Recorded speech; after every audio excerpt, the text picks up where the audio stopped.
Since the inauguration of Senegal's new regime under President Bassirou Diomaye Faye, a subtle but significant shift in diplomacy is underway.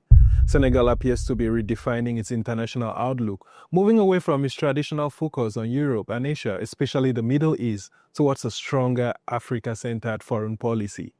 Prime Minister Ousmane Sonko recently completed an important African tour, visiting Côte d'Ivoire, Guinea, and Sierra Leone. Alongside him, President Bassirou Diomaye Faye and Foreign Minister Yassine Fall have also been active, visiting numerous African countries including Mauritania, the Gambia, Guinea-Bissau, Cape Verde, Ghana, Nigeria, Mali, and Burkina Faso.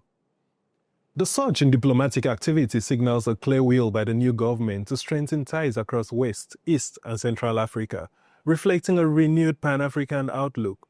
Historically, Senegal has always been a champion of African unity, evidenced by its attempts to federate with Mali, and also the attempts to confederate with the Gambia in the past, although those efforts ultimately faltered, and despite Senegal's generally moderate foreign posture, the country has occasionally taken a firm stand.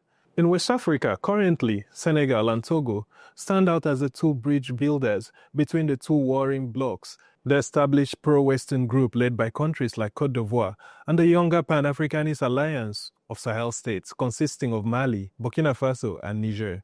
Senegal's role here is crucial but also precarious, being perceived as too close to one bloc risks alienating the other, so the country must carefully navigate this diplomatic tightrope. This balancing act coincides with major geopolitical shifts, such as the recent closure of the French military base in Senegal.